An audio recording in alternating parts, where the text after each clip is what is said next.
Hey, you're watching WND TV. This afternoon, I've got a special guest, New York Times bestselling author, Dr. Paul Kengor. He's the author most recently of the book, Takedown, From Communists to Progressives, How the Left Has Sabotaged Family and Marriage, published on May 26, WND Books. Dr. Kengor, we're excited to have you. How are you, sir?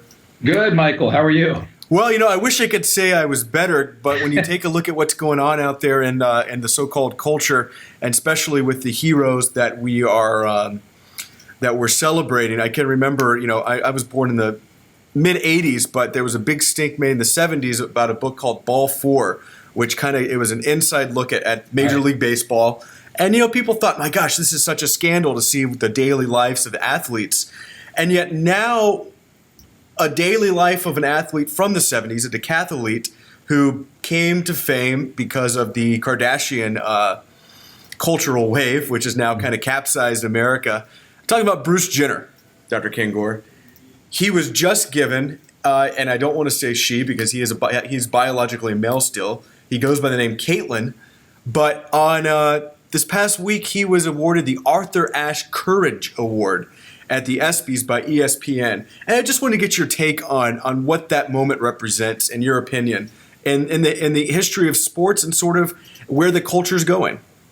Yeah, and the whole thing, just using the word he or she, is problematic. I mean, he does have XY chromosomes, right? So, I mean, he's technically a male. I know he's trying to become a female, but I mean, as long as he has XY chromosomes, he's biologically a male. I mean, I know we're redefining marriage and we're redefining life. And as Justice Kennedy said in his 1992 Planned Parenthood v. Casey decision, at the heart of liberty in America is coming up with your own meanings of meaning, with your own meanings of existence, of life and liberty and so forth. But, XY chromosome is still a male. So, but he's striving to become a female. And look, I do not want to in any way really insult him because this is a tough situation. He's obviously been in anguish for a long time about these things, and so I imagine that to some degree this did take courage. At the same time, I find it interesting, Michael. I think really a bigger act of courage would have been for any of those athletes at the Espy Award who disagreed, and there were many of them. Well, that's a perfect. For any of them to not applaud. Well, that would have been an act of courage. That's a perfect segue because I guess my question is, it's kind of difficult to say something is courageous when everyone is applauding. That's right. Every media outlet, you go back to the Vanity Fair release of that photo and people were saying, wow, Caitlyn Jenner looks stunning. Well, it's like, wait a second, this is Bruce Jenner still. As far as we know, and this is a fact, Mr. Jenner has not had any surgery. He is a male. So when you see Bruce in a dress walk up on stage at the ESPYs in front of, arguably the greatest gathering of alpha males, of just this testosterone in this room, you would think there would be, somewhat some revulsion. And I don't mean revulsion in what what Bruce is trying to do, but just sort of. You look at it and you're like, this is something odd. Well, and the thing is, in America, if certain people feel that way, they ought to be able to say that without being condemned for it. I mean, really, liberalism is supposed to be about tolerance and diversity, but as usual, it's not about that at all. Liberals only tolerate what they want to tolerate. They only offer diversity to the diverse things that they want to celebrate. Yep. And it doesn't take great courage for Jenner to do what everyone in the culture is celebrating. Yep. That's not to say that it didn't take any courage, but an act of courage would be for one of those athletes to have spoken out and dared not to applaud Jenner's actions. In fact, let me add this, Michael. What else would have taken serious courage? Well, like the pizza shop owners in Indiana, the bakers in Oregon, the photographer in New Mexico, the florist in Washington State and Colorado, wherever else. I mean, those are acts of serious courage in the face of vicious persecution by the so-called forces of tolerance and diversity. Yep. And yet any athlete who would object to Jenner will be ostracized, demonized as an unrestrained, unrefined, vile, vicious hater. But here again, the left is in the business of redefining things. So in the hands of liberals and progressives, Courage is now theirs to redefine and wield against their foes, just like marriage is, just like gender is, just like tolerance and diversity. And as usual for the left, they take the meanings of words and they change them in order to advance and funnel their own political, cultural objectives. That's exactly correct. And looking at the way that the media, most specifically the sports media, celebrated Jason Collins, the NBA player who came out. Right. You say courageous, but it's hard to say something it's hard to define someone as a hero when everyone's ready to celebrate you.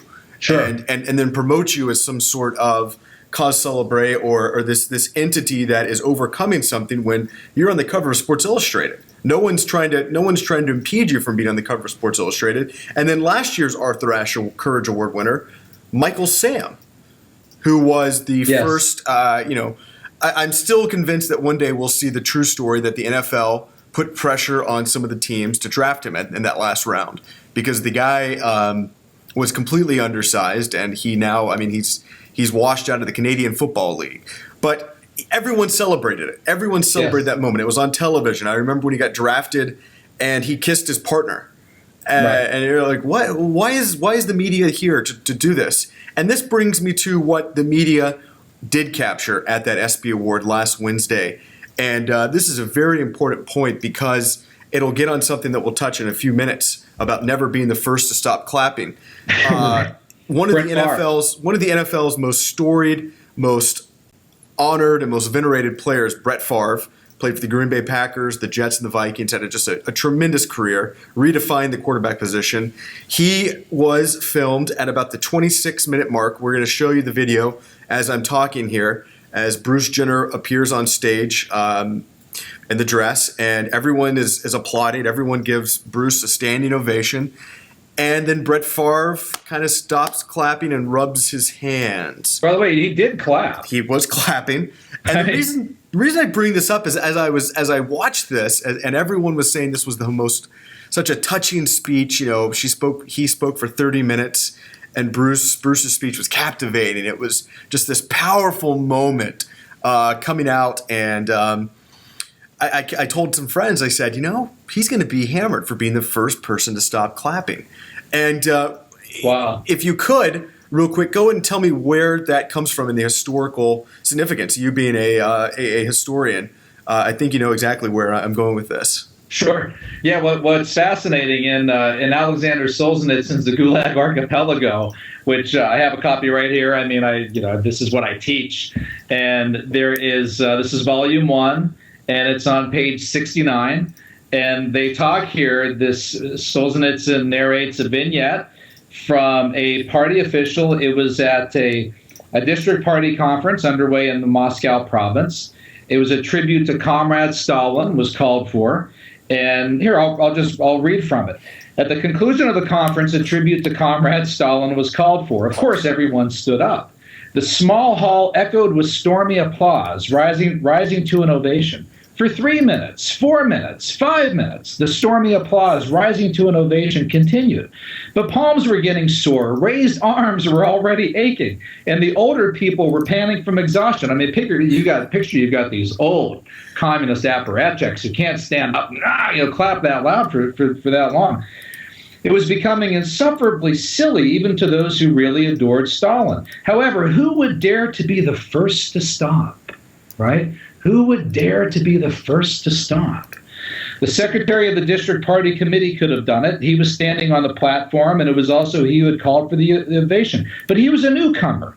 He had taken the place of a man who would have been arrested. Well, they go on and on and on here. And then finally, the director of the local paper factory, after almost 9, 10, 11 minutes of this, he decides that this is just too silly. This is too crazy. And he stops. He stops the applause, and everybody, finally somebody was the first to stop applauding. Well, as Solzhenitsyn says, after 11 minutes, a miracle had taken place. And then that same night, the factory director was arrested. They pasted 10 years on him. The interrogator reminded him after he signed Form 206, don't ever be the first to stop applauding, unquote. Now, look, obviously we're having fun with this, and Brett Favre was in no danger of being sent to a gulag by the modern New Left cultural commissars, to whatever version we have of Siberia. But this is there's a cultural intimidation here. There's a political correctness. There's coercion going on here. No, he's not going to be arrested. It's not anything like Stalin, but it's sad. And if I was a liberal, it would bother me. It would bother me as a conservative or anyone if somebody in whatever room we were doing about anything felt intimidated to applaud or be condemned for stopping applauding. That's very disturbing. And liberals, if this is what it's like in your new America, then it's an awful place. Period.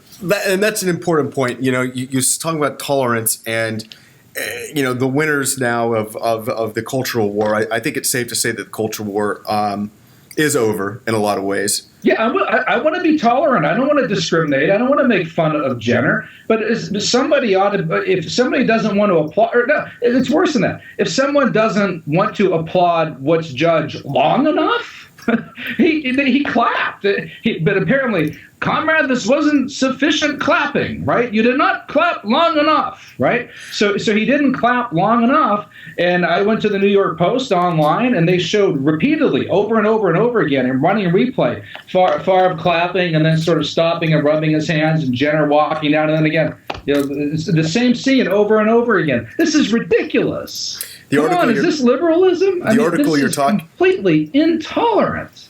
The article you're talking about was published on July 16th by Jocelyn Hendricks, and the article from the New York Post is Brett Favre makes the Espys uncomfortable for everyone. As if just not, and that title is very important if you think about it, because we have no idea why Brett stopped to rub his hands. But seeing a guy and then hearing a guy when he's in a dress, it's like, what's that great Aerosmith song? Dude looks like a lady. I mean, I know we're not even saying that probably makes me on some sort of list. But you're looking up at Bruce about to speak, and if you even feel uncomfortable, you're somehow the villain now. That's the way that I look at that headline. And they're football players. These are football players. And again, liberals, you talk about diversity all the time. Do you really want a culture where everybody thinks the same way? Because that's what you're pushing here. And he's being condemned for not applauding long enough and loud enough. I mean, this is really surreal. That's not good. And it's certainly in no way diversity when everybody in the room feels they have to do the same thing. And the one who doesn't is condemned for it.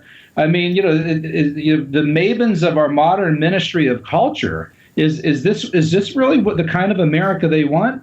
Because if that's kind of America they want, it's an awful place. Last question for you. The past 3 years, we've seen Jason Collins, the celebration of his coming out, Michael Sam, NFL, and now you could say that I would say this has overshadowed them all. The Diane Sawyer interview that Bruce Jenner had that captivated the nation, which then led to the Vanity Fair video. And finally, now we're seeing this Espy moment where Bruce, I believe, spoke for about 10 minutes, and people are saying it's such an amazing speech. And in a lot of ways, if you think about where the culture is going, that speech might be a moment that public schools actually teach. Oh, yes, and in about 5 years, 10 years. This would be like a Rosa Parks moment. for transgenderism. Oh, absolutely. But I guess no question about it. And look, in Takedown, I talk about.